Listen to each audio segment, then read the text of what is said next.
नमस्कार। कभी सोचा है कि ये पूरा का पूरा ब्रह्मांड, ये समय जो लगातार चलता रहता है, आखिर ये सब कुछ आया कहाँ से? समय की असल में शुरुआत हुई कब? क्या ऐसा हो सकता है कि समय रुक जाए या शायद मुड़ भी जाए? और क्या कभी ऐसा होगा कि समय खुद ही खत्म हो जाए? आज हम इन्हीं बड़े बड़े सवालों के जवाब ढूंढने निकले हैं और हमारा गाइड होगा अब तक की सबसे जरूरी किताबों में से एक, स्टीफन हॉकिंग की a brief history of time. तो आज का हमारा सफर कुछ ऐसा रहेगा। हम जानेंगे कि ब्रह्मांड की शुरुआत कैसे हुई, समय का असली रहस्य क्या है, बात करेंगे ब्लैक होल्स की, समझेंगे अनिश्चितता के सिद्धांत को और आखिर में पहुंचेंगे उस एक थ्योरी तक जो शायद सब कुछ समझा सकती है। तो चलिए शुरू करते हैं। पहला पड़ाव, ब्रह्मांड का जन्म। एक छोटे से बिंदु से सब कुछ बनने का इनक्रेडिबल सफर। तो कहानी शुरू होती है अरबों साल पहले, एक ऐसे पॉइंट से जहां सब कुछ, मतलब सारा का सारा मैटर, पूरा स्पेस एक ही इतने छोटे से बिंदु में सिमटा हुआ था कि हम सोच भी नहीं सकते।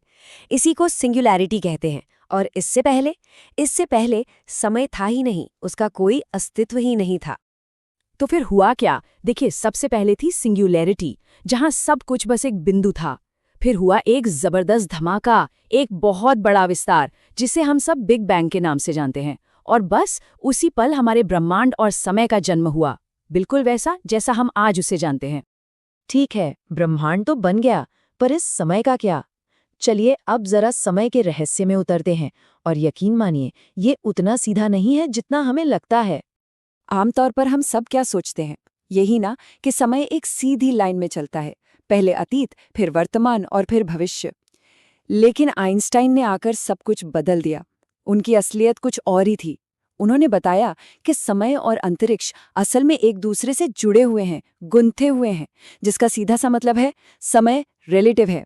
और इसका मतलब यह है कि बहुत ही ज़्यादा असाधारण हालातों में, जैसे कि बहुत तेज़ रफ्तार पर या फिर ज़बरदस्त गुरुत्वाकर्षण के पास, समय की गति धीमी हो सकती है। सच में ये किसी साइंस फिक्शन फिल्म जैसा लगता है। और जब बात ज़बरदस्त गुरुत्वाकर्षण की हो ही रही है, तो ब्लैक होल से ज़्यादा शक्तिशाली और क्या हो सकता है? ये ब्रह्मांड के वो दैत्य हैं, वो जगह हैं जहां असलियत के सारे नियम टूट जाते हैं। तो एक ब्लैक होल है क्या?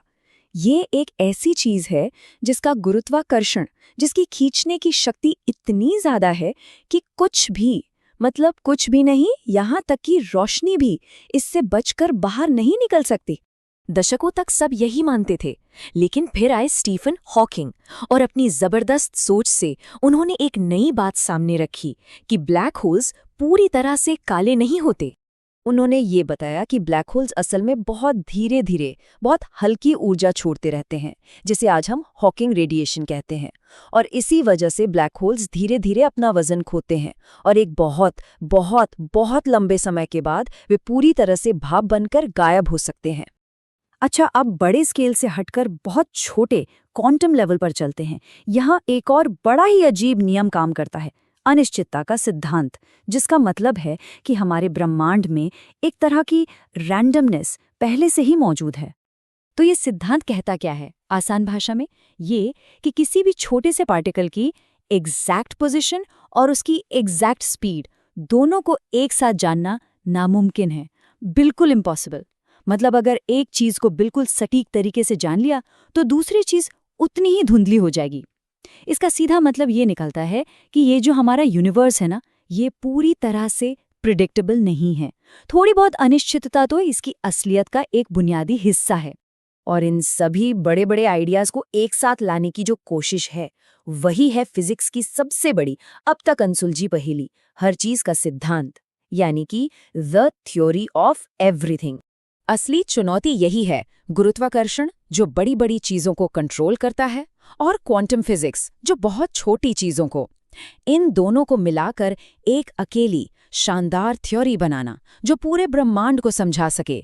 ये वो समीकरण है जिसका जवाब अभी तक किसी के पास नहीं है। और जैसा कि खुद स्टीफन हॉकिंग्स ने कहा था, अगर हमें इसका जवाब मिल गया तो ये इंसानी सोच की सबसे बड़ी जीत होगी, क्योंकि तब हम ईश्वर के मन को जान पाएंगे।